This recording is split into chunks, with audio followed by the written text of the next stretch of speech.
What's going on, guys? We just finished filming another episode of the Almost Made It podcast. This week we had on current assistant coach of the women's at Melbourne Victory, Mr. Johno Clemente. We spoke about him being the youngest NPL coach ever, what his role is like as an assistant coach of Melbourne Victory and technical director, and also his time spent in jail at 16. Let's jump straight in.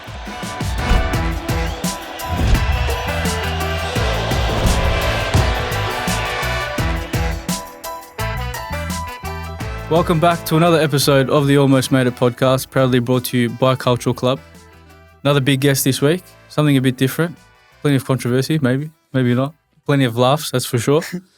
We have the current assistant coach at Melbourne Victory Women's and the current technical director for the women's pathway at Melbourne Victory, Mr. Johno Clemente. How are you? Well, good, thank you. Thanks for having me, boys. I appreciate it. Some big guests before me, so yeah, I feel pretty privileged, you know. You're so, just as big, man. No shit. As we always do, start from the start. Where'd you grow up and why football? I grew up in the northern suburbs of Melbourne, like you two. Football, full Italian as well. Football was kind of everything growing up. So I played at Essendon Royals for 10 years. My parents were like heavily involved at the club, so ran the club's canteen and just literally lived and breathed football. Like, you know, when you try and have that identity as a kid, like a primary school, I was a football kid. Like I like, you know, casual school there, like casual clothes. But fun kid, you know what I mean? Like always, like mum like paint my face like green, white, and red and stuff. Like she loved it, you know. Yeah. So like pretty much grew up in football. Was at Essendon Royals pretty much every day because my parents kind of ran the club. Literally, like my fondest memories and early memories of growing up were literally just being at Royals early from like on the weekends, 6 a.m. Saturday with my dad, go to get like the food for the club, going there, like you'd be there at like 7 a.m. and leaving at 5 p.m. and I'd watch like 10 games of football. And then do that Saturday and Sunday, and then we walk from Ormond Park to the Club Beer Club, just back and forth, like, oh, it's a good game over there. And I walk there and then walk back, and I kind of not love football. You know, like I was kind of forced to in a way. It's the only thing that was in front of me. So that's pretty much where it started and why football. And if it wasn't football, the backhand that my dad would have gave me.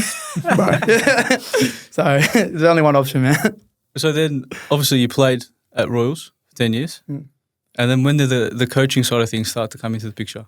Yeah, so it's a weird one. So like I played for 10 years at Royals, and I had some really good coaches. Rick Marchioli and Lockie Armstrong have gone on to do some really amazing things and still really good mentors of mine. I was in Rick's team in under 12s, and I was really heavily into just watching a lot of football and trying to analyse football at a young age because it's just, for some reason, it just clicked to me. And we did a possession session on the Wednesday, and then on the Thursday we did transition. And I said to Rick, I go, oh, so Wednesday is more like Barca, like tiki-taka, and like Thursday is more like Madrid, like counter-attack. And he just looked at me, goes like, see that? Like, you've got it. I was like, oh, fuck, I've got something. Oh. Sort of and like that was literally the moment. I was like, oh, maybe I've got something that other people don't. And then I was like, you know, I want to be a coach. And then Lockie Armstrong was like, come help me on a Saturday morning for the under 48 program.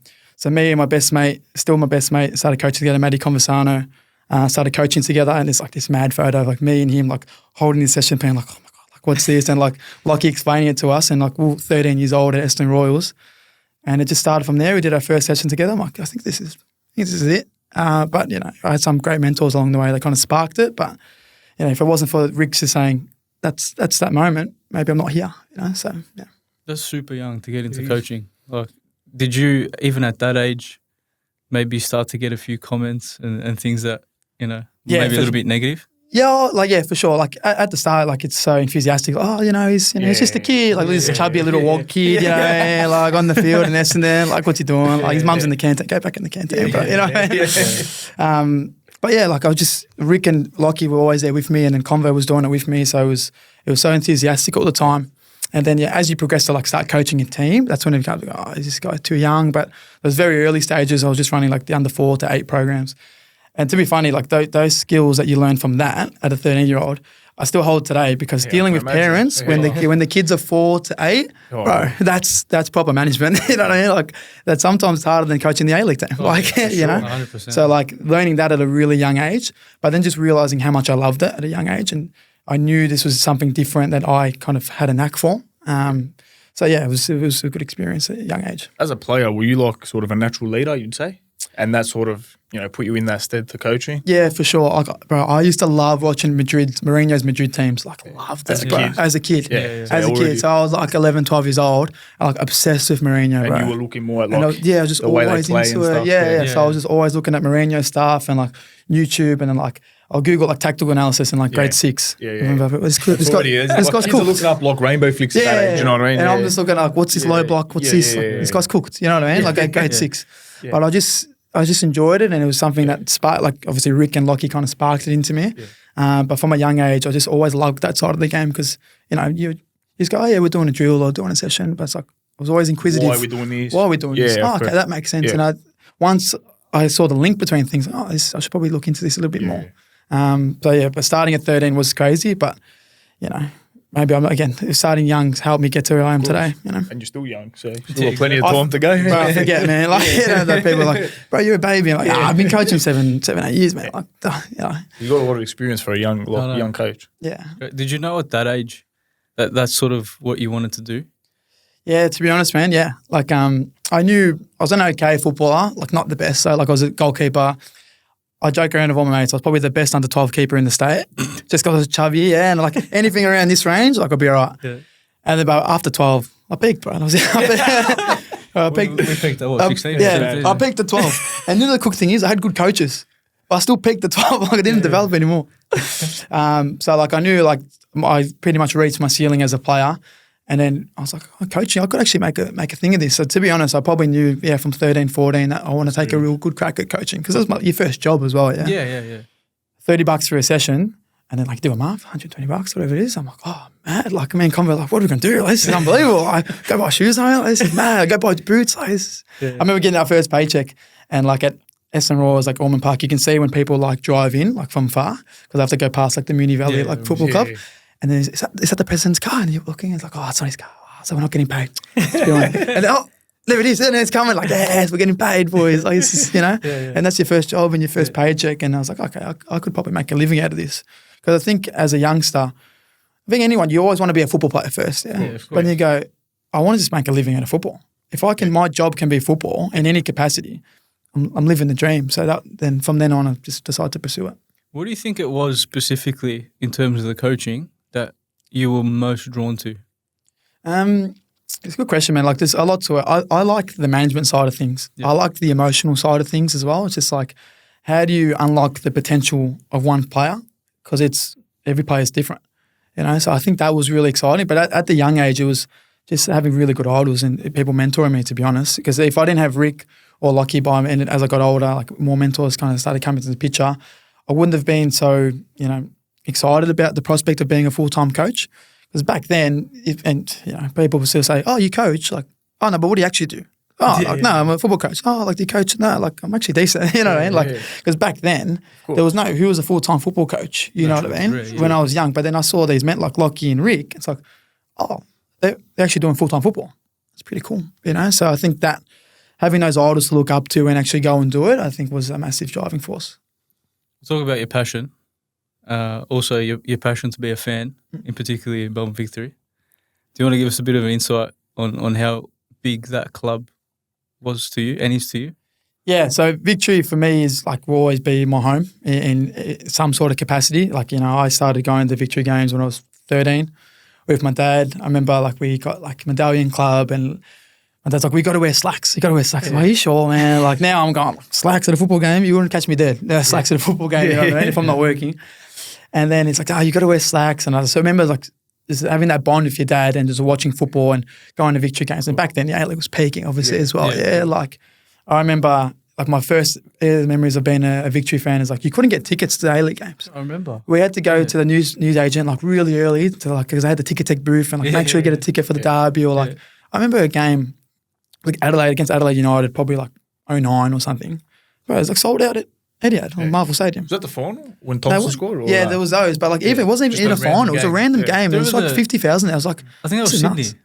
Yeah, bro. Yeah, all of them were like sold out, bro. Like I used to be like, oh, Dad, like Friday morning we have to go to the news agent. Like, oh, bro, like, we'll come and rush. But you couldn't get a ticket. So that started off and through like just my love of and my passion for football and then obviously the bond I had with my dad, just going to football all the time. I'm sure you boys would be the same, like having football to watch together and then going to victory games and being a football kid as a youngster. And as you grow up through high school, it's like, still what are you? I'm still the football kid, but I'm just not in the full kit anymore. I'm going to the games. In your heart, you always be I'm that still person, the same person. I just don't have a Italian flag painted on my face. You know what I mean? But I still have the same passion. So going to victory games, and then as I started getting older, going to the terrace and the active support, I looked at that, and you boys again probably the same. You look at Europe and go, oh, this is mad. Yeah. And one thing that I found through victory and through like the fan side of things is the culture. Yeah. Football culture. Definitely. And where else can you find that? You're not finding that. That's a smaller A-League club. Melbourne has it. And I was so grateful that my childhood went through that experience because it's an authentic football club in reality. Even though like the NSL people, the NSL heads would go, oh, but they're a real proper football club. And I get it. But look at the course of Melbourne Victory. It's an authentic football club. It's not a franchise. Yeah. And you can, once you're in there, you can feel it. But when you're a fan, you can feel it as well. Yeah. So that definitely sparked another interest in me. Like, I love the game. So I was playing, I was coaching, and now I'm being like an active fan. I was like, all sides of being a football fan and being a football person, I was involved in, which, was really good. I get it though. Like seeing that being in the active area, active support, you want to be a part of it. Do you know what I mean? There's that, I don't know, camaraderie. Yeah. You want to be there even when we go watch games in Europe. It's like a family in a way, You're part of it, the same cause. You're falling for the same cause. Yeah, for sure, man. Like you look at it and you go, so when you're young, what do you do on the weekends? What do kids do? They go parties. I was going to football. Yeah. So like, you know what I mean? Like we'll go to the football. I'll watch a state league game with my dad. I'll watch Royals play on the weekend. I'll go watch my mates' NPL games. Oh, Victory's playing, man. Go watch Victory. Yeah. So I would still be watching. I still do it now, 5-6 games a weekend. And then football, and then you go to Victory and like, so you're telling me I could catch a train with my mates and to meet up for another 1,000 people who are like me. Yeah. How can I not go to that? Exactly. You know what I mean? Like when you're all so passionate about football, your mates are passionate and you're just looking for somewhere to belong and to have that feeling of you love football, I love football, I love this football club. Yeah. And then you find like-minded people. And look, that has its ups and downs and its twists to it, like don't get me wrong. But I think the soul of it and the actual culture of the terrace and active support, I think that gets really miscommunicated and miscued in this country. Definitely. How involved did you get? Yeah, pretty involved, man. Like it's well documented. Like I was, heavily involved in the terrace. Like I was capo for a little bit of the NT. But as a kid, I was like a dream, right? Like, to be honest, like, it's like, I'm on the megaphone, like 3,000 people are going to listen to me. Like again, this kid from Coburg, that's smash. So I was capo for a bit, and it was pretty much heavily involved. That took me through a dark path as well, because there's things that happen in the terrace scene that, are antisocial in a way, and, you kind of get screwed into that side of football as well. But the reality is that is football sometimes in Europe, and you'll see it, and it's unfortunately, or fortunately, depends how you look at it, it's a normal side of the game over there in Europe. And, I got caught up in that as well. I was a band member as well. So from going to an active fan, I was super passionate, loved it. And then, I was 16 and you're going through a weird time in your life when you're going like, I'm still a football kid, but I'm not really going to be a football player. I'll probably be a football coach, but I'm still 16. Like I'm not really at that point yet. And I'm so invested in football, so invested. So, okay, like all my passion was going into active support in Melbourne because it's something I still am so passionate about because I think the Australian game needs it. We all need it, bro. Yeah, so I was so passionate about it. And then, there was a fixture in 2016 against South Melbourne that like 40 people ran on the pitch. Right, all these people running on the field next year. What are you going to do in 16? You know what I mean? It's not like I woke up that day and I can't wait to run on Lakeside. It's not like that, you know what I mean? But, everyone ran on the pitch. I'm 16, I'm at the fence. Like, I guess I'm running on the pitch. So I'm around the pitch. And then I go home that day. I actually felt like, am I becoming a man? This is weird, yeah. So like it's like initiation. So I'm about to go home and then mate's like, let's go underage clubbing. And I was 16. Let's go TFU. Of course. What else are you going to do? So I'm 16. I'm at TFU. Yeah, TFU Sundays. And then like Sundays too. Yeah, bro, probably. TFU Sundays. I've just went on the pitch on this NPL fixture. Yeah. And this is all like still a buzz, still a blur, you know what I mean? Yeah.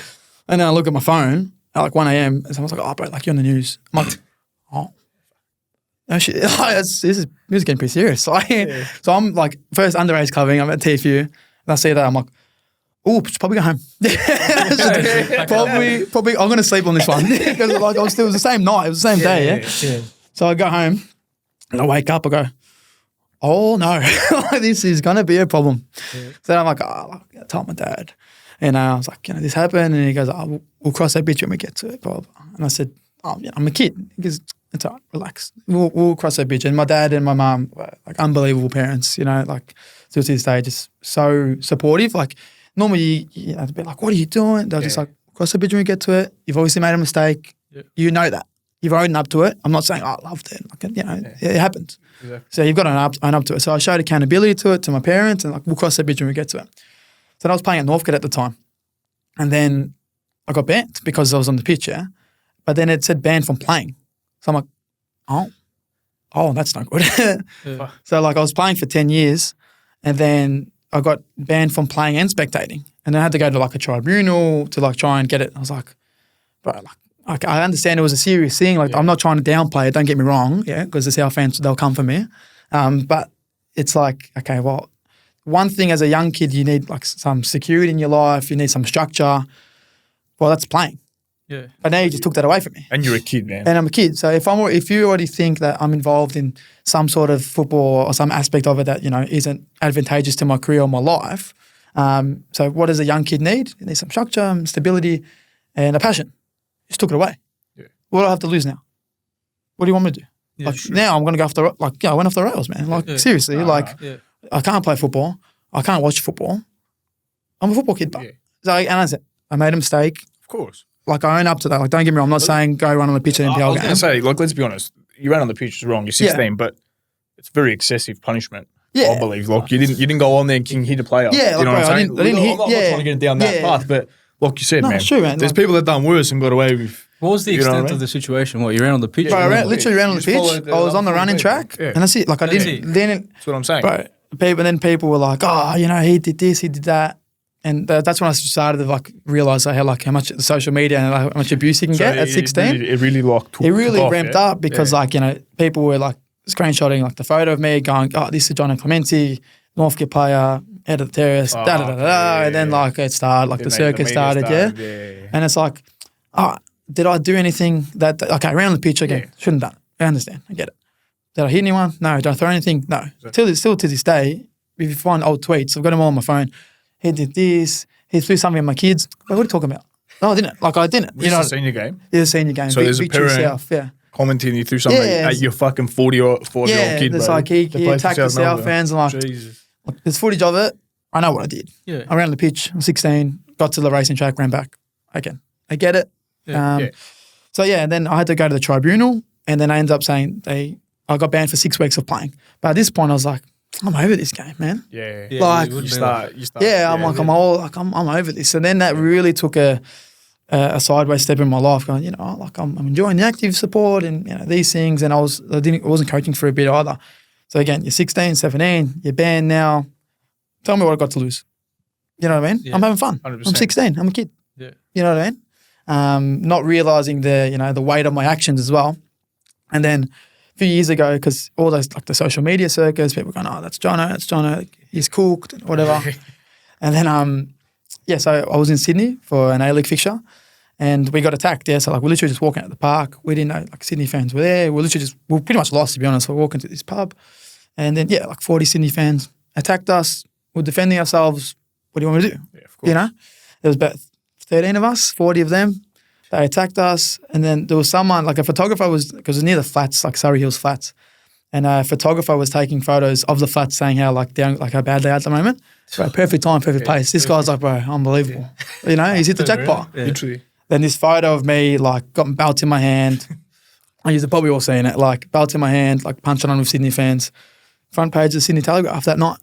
And it's like it's unlucky. Again, I did it. Like I got attacked. Like, don't get me wrong. Like we got attacked, and like it wasn't a fray, and it was a fight. And I get it. It was it was hours before an A-League fixture, but I understand. But then I got remanded, bro. Yeah, so it's like all this, and then they arrest me. I go into the holding cell. I'm thinking, bro, this is cooked. Like again, that's next level, not condoning it. Nah, for sure. Like not condoning it. But there's always two sides to the story, So again, it happened. I was 17. Yeah, I was 17 still. That happened. I get remanded, and then I go into like the cell and stuff, And they're just going, you're a disgrace. Like, you know, this football. Police are talking Yeah, the about police. Yeah, you're a disgrace. Football hooligans in this country. Who do you think you are? I don't know who I am, man. Straight out. I don't know. I wish I had the answer for you. I'll be honest with you, but if you were a Sydney Swans fan, that wouldn't happen. Yeah. Tell you that That's right true, now. yeah. Like, with all respect, Yeah. man, no, I'm not trying to start an argument here, Yeah. but I'll guarantee you that's why you were Yeah. targeted in that way. Bro, like, There's no other reason, bro. and then that happened. And then, so this photo came out. So they took all my clothes as evidence. So I'm leaving. Bro, I'm leaving the cop shop, yeah, like just in like a jumpsuit. Yeah. No shoes, no socks, just jumpsuit. Yeah, they dropped me off in like the edge of Surrey. He was like, all the best. I think you stabbed someone, bro. Yeah, bro, Fuck, legit, you know, yeah. man. So anyway, I've managed to find my way back to this apartment, but like my phone's dead, so I can't call the boys or like, you know, to come get me. Bro, there's 3 kids, probably like 15, 16, like walking past me, like, oh, like you're the guy. What are you talking about? boy. What are you talking about? You know what I mean? Yeah. Bro, from the photo, like on the news. Oh no. Had you seen I haven't that? seen the photo. You hadn't seen that. I haven't seen the photo. Yeah. I haven't seen the photo. I was, So I was in remand. You're confused, bro. Yeah. What's going on here? And then they showed me the photo. That's bad. That is not good.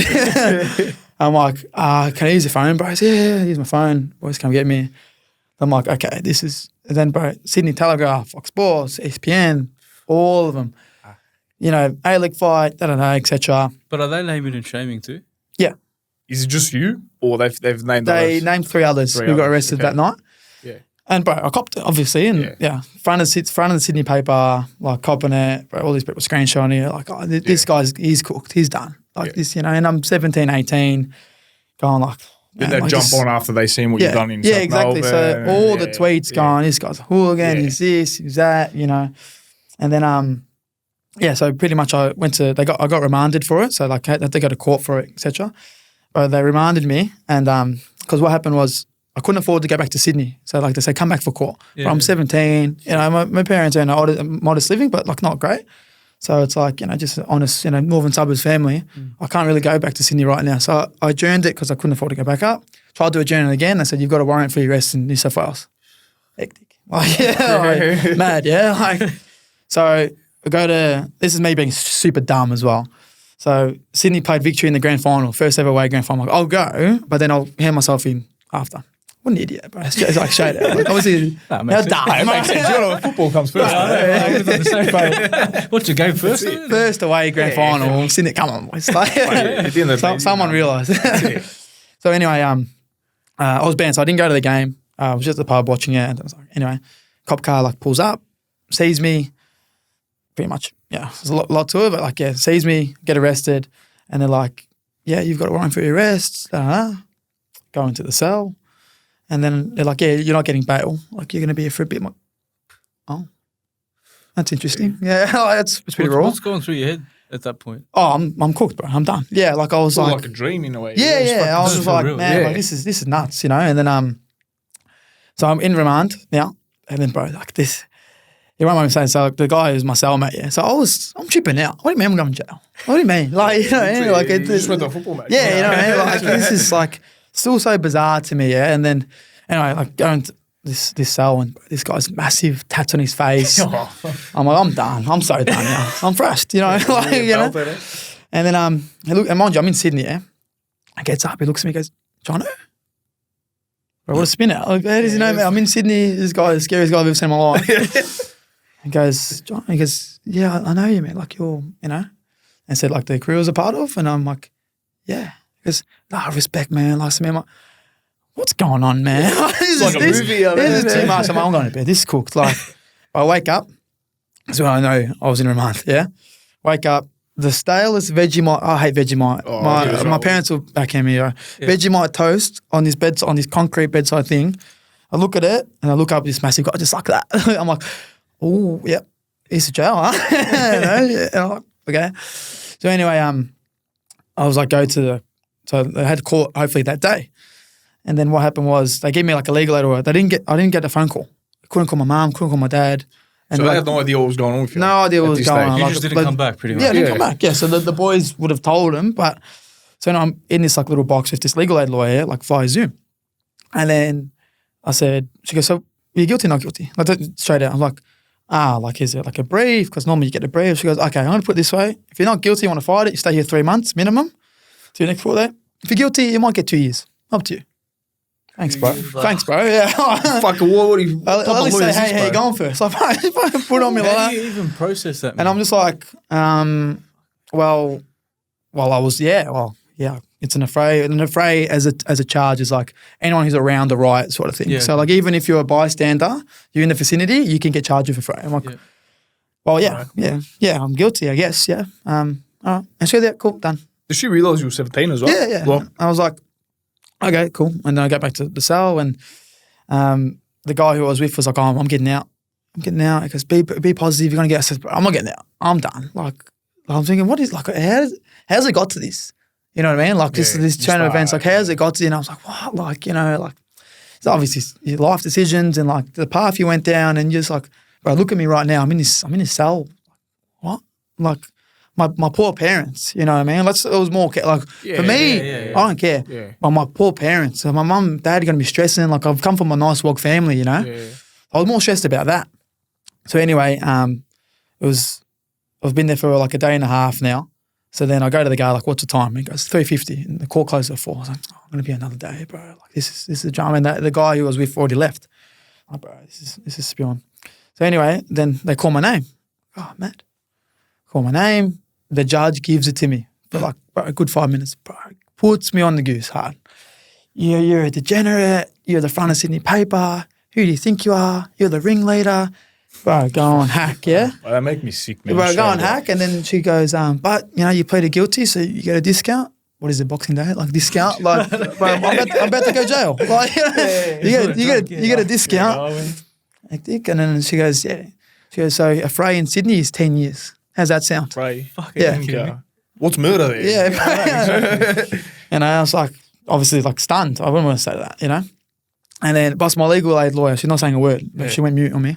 Oh, beautiful. And then, hectic, yeah. And then she goes, Jonathan Clemente, I sentenced you to 2 years, and just pause. I'm like, I can't explain the feeling. I can't explain the emotion, but, you know. And she goes, good behaviour bond. I never want to see you in Sydney again. I was like, get me the fuck out of here, bro. That's pretty fair. That's pretty fair, yeah. And then leave the cop shop, and then I'm like, even the small things, and I'm not acting like I'm some hard criminal. Like, don't get me wrong. Like, bro, like you get out, you hear people, you see cars. I'm like, bro, like I was just looking at this box thinking, oh, I wish I could see another person right now, or like see a car, or like hear a bird.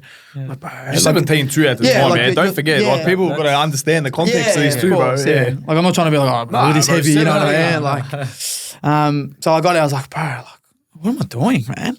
And then my phone was dead and I had no cash at me. So I'm like, bro, how am I going to get home? It was a day and a half after my flight, yeah.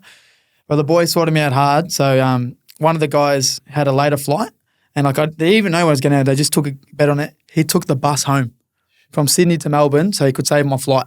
So I get home. It was like this guy who I found on the show, my bro, like, bro, it's full proper starving, my bro. Can I have $20?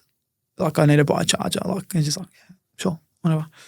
Buys me a charger, charge my phone. One of the boys was still in Sydney. I'm like, oh, thank God, you know. He goes, yeah, one of your mates, he sorted out your flight. Oh, bro, no way. So the boy, he took the bus for me. I'll never forget it. Took the bus just on the odd chance I'll get out that day. So I had a flight. Bro, flew home. The flight was to Avalon, even more starving. But you think you're done, you're not done. You're still going, you know? Should have said another thing. Yeah. Another hour. So then someone drove back from Avalon. Bro, I get home.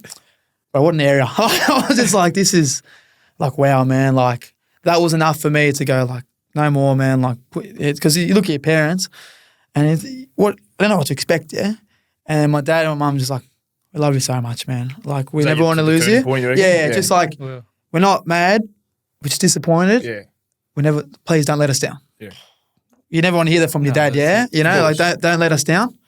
Then I was like, yeah, that's the turning point for me. You know? But then the follow-on from that was everything that happened in football, like people would think it was me. Bro, cops would raid my house, like, you know. Even after? Even after. Oh, yeah, a fight happened in the A-League. So they raid your house? Yeah. There's drug dealers out there, bro, but don't raid their house. Raid the football fan. Yeah, come to me, yeah. So, and like at this stage, like I started coaching again, so I went back to Royals. Like, yeah, this is my passion. I'm back, you know, like starting to get back on track.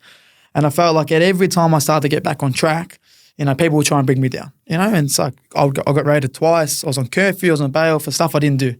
But, but it's Johno, you know, he's the hooligan. He must have been. Once you got the... So they raided my house. The second time, I'm going, bro, you're just wasting time, man. Like, seriously, like, they raided my house, What are they go to looking for? court, Yeah. clothes that you would have wore in the fight and things like that. But I wasn't in these fights. Like, I was done. Man, You know? Oh, that's So bizarre. then, this could go anywhere, but I'm not going to go. yeah, down so there. it could take a few turns. Yeah. So I'm just like, you know, it is what it is and whatever. Go for $10,000 in lawyer fees, but I don't have cash. Yeah, You know what I mean? I'm starving for cash. School, man. Starting for cash, 10K on fees, you know. My dad started to fall sick at the time as well. So like hospital fees, all these things. And then, you know, all these things start to add up. And then, yeah, pretty much after that, anything that happened football related, it's like, oh, we'll see him. And it took a lot of time to kind of get rid of that tag. And I still have that tag, don't get me wrong. And people sometimes, you know, word associations, they think, oh, Johno Clemente. I'm like, oh, hooligan. Yeah. And if you think like that, all the best. No drama. See, if that's your perception of me, can't all control good. that, But the yeah. people who know me and, you know, and as my career's turned out, the good people in football in this country, they know me for my coaching and who I actually really am and the journey I've been on. So that's how you should know me. If you think of me, Johno, hooligan, drop kick, no dramas, bro. It doesn't affect me. Yeah, That's yeah, of okay. course. Yeah. But when I was younger, like when I signed at Heidelberg, you know, I was 20, youngest NPL senior coach ever. I'm buzzing, yeah. So I was at Royals, got promoted to the NPL for the junior boys as a TD, and I got the senior girls promoted. So I'm like, oh, I might be right, man. Like I might be good at this. Heidelberg signed me. I was like, wow, this is mad, you know. And then as soon as I got signed to Heidelberg and got announced by this main page, cult figures of Australian football, like it's pretty funny. Like I look back, it's pretty funny. But like they posted like my belt photo like in Sydney, and then my photo saying like you know, everyone takes piss at high, like Alex and Joss. It's like belts on toast. And I was like, that was pretty good, man. Like, it was pretty, like at the time, I was like, oh, bro, I'm gonna get sacked. Like I don't know Heidelberg well. Like, it's an old school NSL club. Yeah. Bro, I'm doing well. Like all the comments, drop kick. He threw bleach at my kid. Cause what bleach, man? What are you talking about? Like he ran on the pitch at South. People are He's done this. He's done All that. the people worries about But, that. yeah, We'll be out of course. profile pictures. Yeah. all the same. Fucking 45 kilos overweight. Yeah, It's always they're them, bro. all. So you know that was the first. I was like, oh, this is what it's like. Yeah, and then I was copping it. To be fair, I went to Heidelberg that day. Like I was shaking, bro. Like my phone, I thought like my phone was broken. They were calling me, texting me. Do you see this? See this? I'm like, bro, give me a break, man. Like Yeah, you're just my coach, man. bro, I'm doing my thing, and I own everything I've done in the past. And if you think it's bad, and again, I'm not saying what I did was good. Of course. Don't get me wrong. And if you just want to like hang me for that, okay, understand. But I'm trying to like, you know, a young kid who's trying to live his life now. Like let it And go. you're trying to get back on the right path. Yeah, man. exactly. You know, Yeah. but people are, nah, you know, he doesn't deserve a second chance. I was 17. Come on, Yeah, man. literally. You know what I mean? Everyone makes mistakes at that age. You know, so well, you know, if you ask all these people who were giving it to me, what were you doing at 17, 18? exactly. You know, That's exactly were you right, doing what I'm doing at 25? 100%, man. Because I know you weren't. Exactly Yeah, right, exactly. bro. You know, so Exactly. that's the kind of mindset I've got from it. But Heidelberg, we were great with it. They reassured me, like, you know, we're going to back you and blah, blah, blah. And then it still takes time. But, you know, look where my career is now. That's something I'm really proud of, you know. So everyone told me back then, oh, you won't amount to this. You can't do this. You're a drop kick. You're a hooligan. Okay, that was me at 17. Look at me at 25. What are you still doing? Exactly. They're still talking So, shit. I'm Behind in the my keyboard. position, and there's other people 100%. who are older than me, you know, going for my spots or whatever, or like my coaching roles, who are 35, 40, and weren't hooligans. I'm still being a better candidate. So is that a reflection on me or you? Yeah, exactly. You know I what think I that's good, man. That like as a positive for yourself. That like you said, man, people are gonna talk, but you stay in your lane. You know what you want. You know what you got to do, and then man, the things will happen. Yeah. Because bro, these days as well. But like even going back to like the career, like if you want to be a football coach, people are gonna give it to you. Yeah, of Yeah, course. You know what I have mean? to Part learn of it. to It's part deal of with It's it. part of it, you know. So like I learned that skill at like 18, 20. Which is I rare. was just, Probably bro, helped you. Yeah, yeah, exactly. it's helped me massively. Like to be honest, man, like mentally, like if you're not a strong character, you can't coach football, men's or women's. You just can't Yeah, coach. no, You know, for sure. you're meant to be a leader. You know, so if little things like that, like people tweeting you, if that affects you, bro, it's all funny to me. And also, like when you go through trauma, and you know, there's some pretty serious life things happen. You know, like I'll be open. Like my dad passed when I was 20, so this article got made on me like the day before he passed, and said like the fall and rise of Johno Clemente, Australia's youngest NPL coach. Yeah, a senior NPL coach. Man, what an article. Yeah, like, and again, the comments still fucking sprayed me for it, but whatever. Like, what an article, yeah? And that was the last thing my dad read. And his last words, he died in my arms, he said, I'm proud of you. What can you say to me? What can you tweet Nothing at is gonna me? affect you after My that, own yeah. dad died in my hand saying, I'm proud of you, is his last words. And you think, okay, what one person said, 100%. oh, he's a drop kick, he's a hooligan. Good on you, bro. Good on you. that? You know what I mean? Like, exactly. what can you say or do to affect me? Because I know where my trajectory is, and no tweet or comment's going to affect that, you know? I think it's amazing, man. Like the events that you went through, again, like you said it, but you were a kid. Literally, man. To end up where you are now, where it could have very easily gone the other way, like very easily, is a testament to you, man. Like, no, thanks, boys. I huge appreciate respect, it. Yeah. man. Because you're 25 now, yeah? Yeah, So 25, You're still yeah. young. You're still like young, a kid, bro. I feel like I've lived the whole life, man. One thing I wanted to ask you, actually, after, man, this crazy experience, what would you give to maybe young kids advice, you know? Seeing as you've been through all this type of thing. In terms of who you hang around, I always say this to the young boys, like, you know, become mates of us or whatever, and I go, would you introduce your mate to your mum? Because if you wouldn't, then you shouldn't be your mate. Yeah. You know what I mean? So like, imagine you just hanging around this. If I can say, mum, this is my mate, Yeah. you go, oh, no, he's a bit junky or he's a bit scummy. Like, Of course, yeah. he's not your mate then. Yeah. If he can't come over to your house and eat with your parents, he's not your mate. Yeah. So I say that all the time to like any like young kid I come across in terms of like who you surround yourself with. Yeah. But also, I feel like I've reached the point where, I've gone through these experiences as maybe a better person. So any young kid, I can never tell someone what to do. Yeah. If you want to do this or do that, it might shape you to be the person you are in 5 years. Because I can't tell you don't do this, don't do that, because I did it. Yeah, And exactly. you might think I'm cool. I don't know. You know, the people might look up to me for it. So I'm just telling you, this is the life experience I went through. You're going to cop it. It might be hard to find jobs at the start. Twitter's going to hate ya. If you're happy with all that, you do you, bro. All the best. Because in 5 years' time, you might look at that experience and go, I didn't listen to Johno, but I went on this trajectory and look at me now. All the best, you know. Yeah. Let's touch on your coaching career. Maybe you start at Heidelberg, because that was massive, especially for someone at your age. What were some of the challenges you faced in your first, we'll say professional coaching career? Being 20, man. So just, the backlash, but then, you know, I knew I had what it took to be at an NPL level, but the first year, so Heidelberg before me were finishing mid-table, near the bottom, you know, never really successful. The men's were always successful, the women's never really were.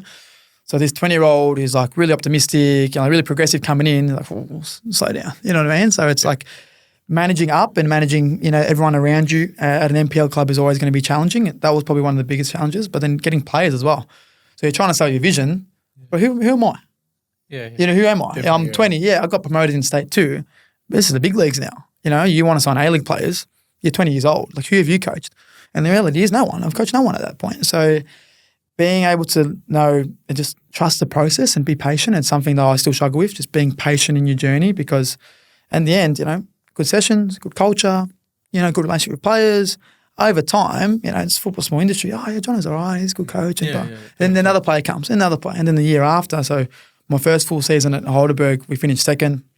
It was the best league finish that the clubs did in 12 years, still to this day. Made finals for the first time, Night Cup semi-final. I'm still cut because I think we should have won the treble, to be honest. Like, it burns me. And me, I'm going to give him a shout out. It's my SNC. It tells me all the time, but what have you won? You've won nothing. Thanks, bro. So shout out to him, yeah. He's on the ground. Yeah, shout out to him, yeah. And yeah, a few fans always saying, but you've won nothing. I know. We'll get there. We'll get there. But like, you know, changing the culture, and the budget we had was 40 grand, which in the NPL at that time for women's is nothing, you know. And to come second with the squad we did, 6 players went on to play A-League. I was like, this is what you do. I do, and this is my passion. This is my calling. Yeah. So it was an amazing experience, but I also had some hard times. You know, some really hard times at Heidelberg where I made mistakes. I didn't manage the board well. I fell out with Heidelberg in towards the end. I own it. That's the reality. You know, because you know there's some things I stand by, but there's some things I made mistakes on. But that's how you grow as a football person, and that's, you know, being at the time 24. So last year when it happened, so I've gone through all my backstory I just told you. Then I got a job at, you know, NPL senior coach at 20. Then I did really well. Then I did really bad. And then I fell over this person. Then this person went to the A-League. Just the ups and downs of football and the roller coaster. I've gone through it, and I'm continuing to go through it. So I think that was a massive learning curve for sure. What's the feeling like going back to Victory now?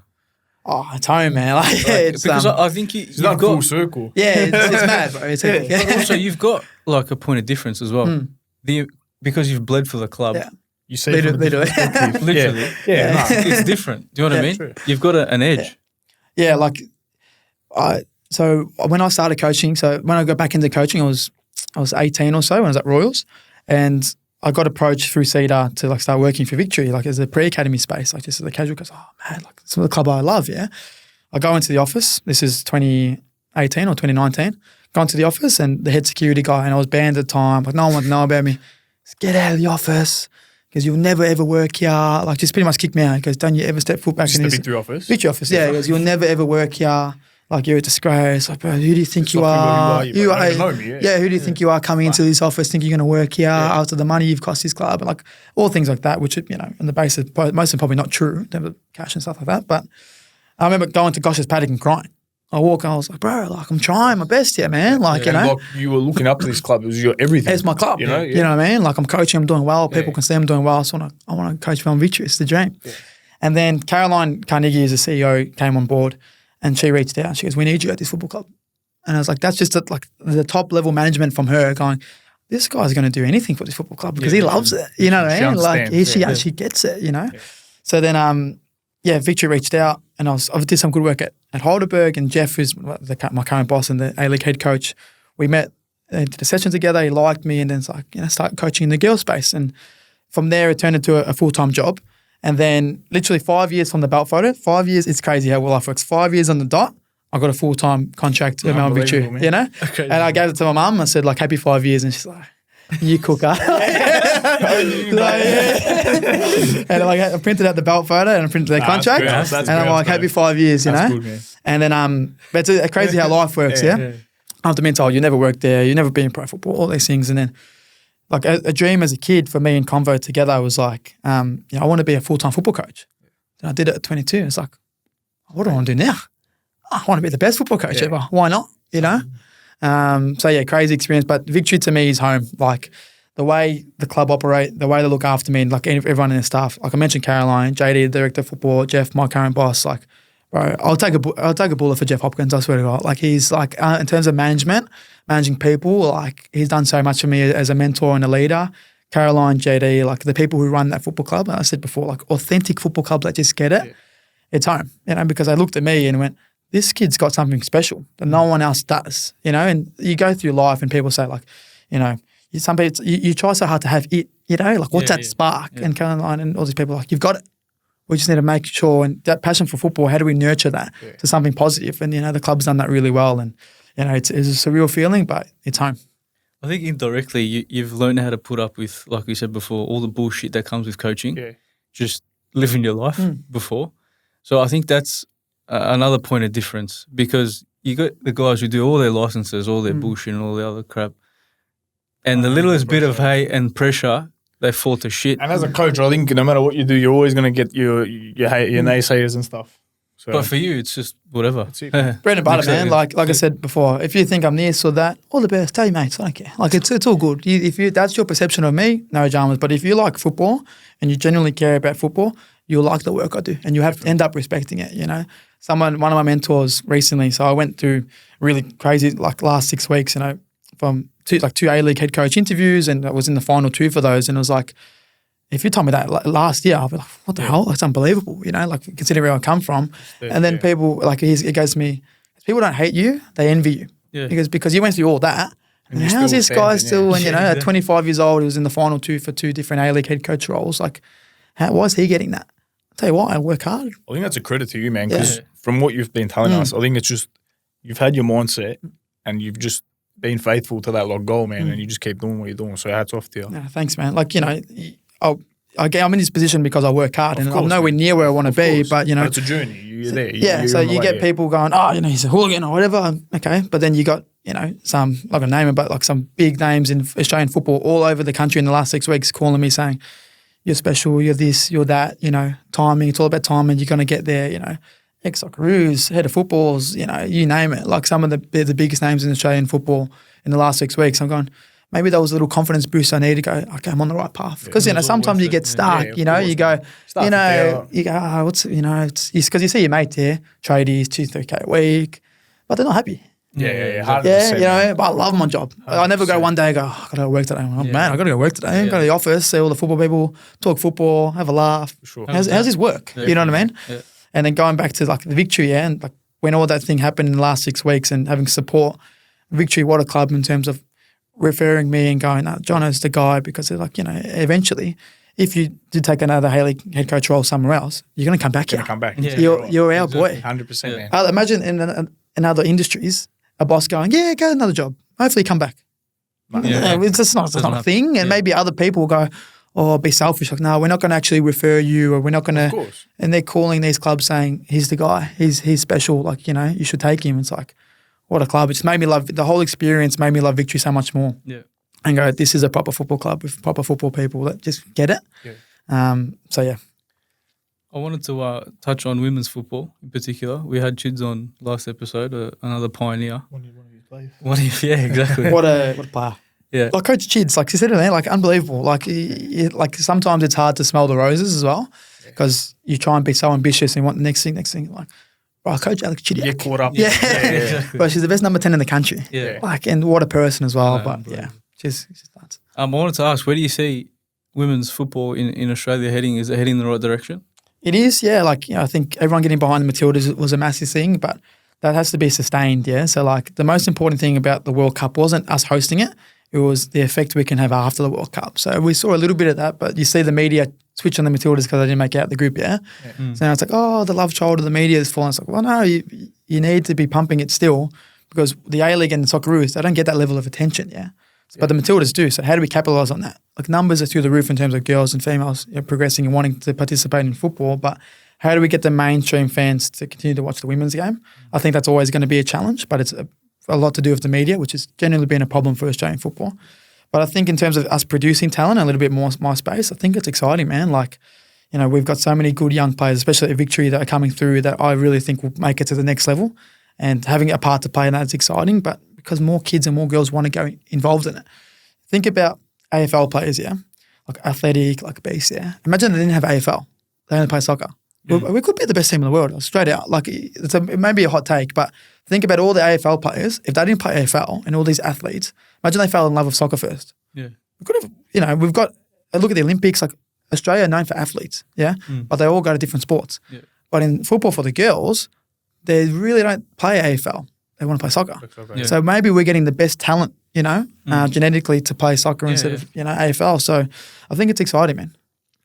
What gives you the most satisfaction as a coach? Like, of course, we got results and all that, but as a coach, what do you know? You do your job and you're like, man, I love doing this. You know?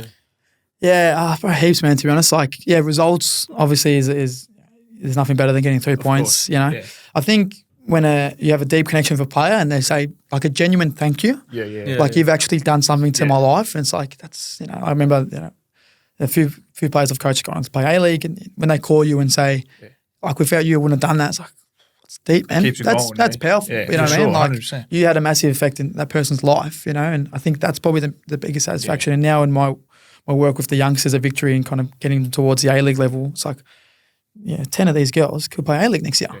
And, you know, you have a small part to play in that. I think that's the most satisfaction you get. But also the relationships you build, with the players, but the staff. Of course. Man, like, what I miss about playing is being in the change room, having a laugh. You know, you miss that. You miss the banter. Yeah. Then I was like, there was 1 year at Heidelberg. Me Balagic is a shout out. Yeah, I'll give you another one soon. I'll give you another one soon. He'll kill me. Friend of the pod. Me Balagic and Matty Comisano. 3 best mates, coach MPL seniors. What a laugh. like we're having fun. I get feed and we'll go coach MPL. Like, it was mad. You know what I mean? Like, those relationships and those memories that you have, like just coaching with your genuine friends. And even now at Victory, like the staff that we have is incredible. Yeah. You know, like I could go any other club and probably not learn as much, because the people I learn with and work with every day and walk into the office, I go, like, this is the satisfaction of just going there. It's like, hey PK, hey Jeff, like, hey Caroline, hey JD. What? Like, these are people I have lunch with? Of course. It's unreal. So that's definitely a massive satisfaction as well. What's the end game, Johno? What's the goal, the dream?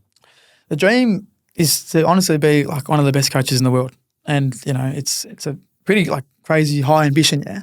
But I think if you don't have that ambition, then what are you going to do in life? Exactly. I'm not going to come and, hey, I want to be average. I want to be okay. Definitely, no, I want to be in the best, and no one's told me why I can't. So, you know, like why can't I aim for that? You know, I also think in a weird way, you know, my life experiences have been special to make me the person I am today. I don't think you go through what I've went through, and again, mostly my own doing, so don't get me wrong, but you don't go through what I went through to be just a normal person of society and work a 9 to 5. I just genuinely believe that my life has gone this way so I can do and achieve something special in football. And like I said earlier, I thought the dream would be A-League head coach, and, you know, I was like this close to getting it like 6 weeks ago, I was like, okay, I'm close. chipping away. I'm close. I'm 25, you know, and you see your name in lights there going, youngest A-League head coach ever. And you're like, oh, it's mad. And like, maybe Matty Convo's going to come, like the boys and me out. Now we're going to coach A-League. Like, this is unbelievable, you know, like what a dream, you know. So in the short term, it would be to, you know, be an A-League head coach. But in the long term, it's, you know, the sky's the limit and no one can tell me otherwise, you know. I love that. Do you have any, because I feel like there's a bit of an emergence of younger coaches coming through. We had like Frankie Barilla on a while ago the best, now. Frankie, unreal. What a wog. Yeah. But similar in terms of, you know, a younger coach in a higher position, really pushing and obviously facing a lot of criticism and stuff, just like you are. Do you have any words of advice for younger coaches maybe looking to get in the same sort of position that you're in? Just go and do it. Like it's not going to be glamorous all the time as well. Like there's some work that you're going to have to do that you just have to do, you know. Go pump balls for someone, go learn off someone. You know, football can burn you as well. Like it's such a glamorous job and it's so special. But, you know, there's days when, you know, you work for 13 hours and you get paid $100 a day. Yeah. That's the job. Yeah, because one day you've got to have the mindset of one day it's going to pay off. So in coaching, you don't get paid a lot till you get paid a lot. You know what I mean? So it's like small amount of money and, you know, don't get much and you're grafting, but you're with good people and you love your job and then you can't get caught up in everything else around you. Yeah. Mates, I want to buy a house, I want to do that. Buy a house, I want to get groceries, man. Relax, bro. You know, so I think just go out and do it, but be prepared for the ugly side of football because, you know, I'm sure you boys have seen so many people, you know, they get done over with football and they go, I'm over it. As a coach, as a player, and they put all their life into it. But you have to know as a young coach getting into it, that they might see me, they might see Frankie, they might see Convo and go, oh, like they're, you know, the A-League, that's the pinnacle.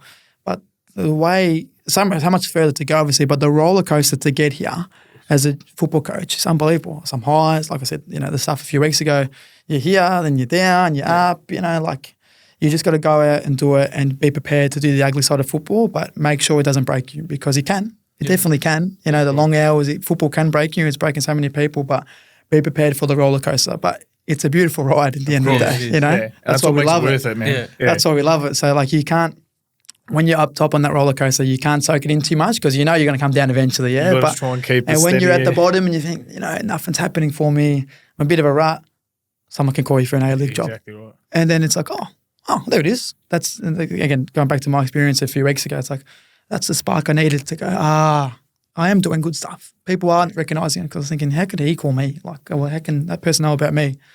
Just ride the wave. Yeah. Ride the wave and try and be patient with it. But it's hard. That's football, isn't it? Like I think that's life as well, man. Yeah. It's love it or hate it, man. It's a roller coaster now. Yeah. Life is football, isn't it? Literally, man. Sometimes I think like the amount of shit we've gone through the sport, the amount it's taken from us, do you know what I mean? But also, obviously, there's a lot of rewards in that. You think like, what the fuck? What are we doing? It's cool. Like, yeah, you know what I mean? Like, man, because like you can't get enough of it. It's true. Though. It's true. Such a crazy thing to think about. I can't think of anything better than winning a football game. I can't think of anything better.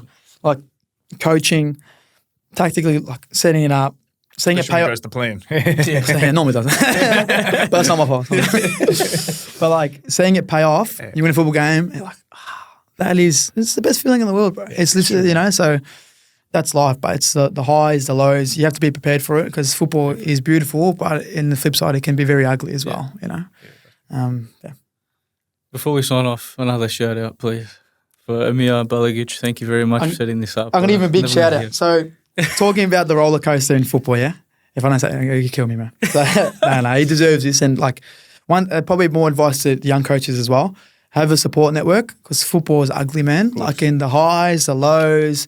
Football's a scary place sometimes, especially professional football. Absolutely. You know, people want your job all the time. People are always going to try and backstab you, you know. So, you know, when I was in a rut in terms of results at Heidelberg and even, pretty much at Heidelberg, you realise, like, they're not my mates anymore, these people. When you're winning, everyone wants to be your mate. Johno the man, you know, what a coach, super coach, like what a gaffer, you know. When you start losing, who was there? Amir Balagic, give you a shout out. Like he's been there since day one. Matty Conversano, Theo Contos, like of a core group of people because football was the ups and downs. Like, and then when I was rumoured to be an A-League head coach a few weeks ago, everyone wants to be a mate again. Johno, you know, answer my call.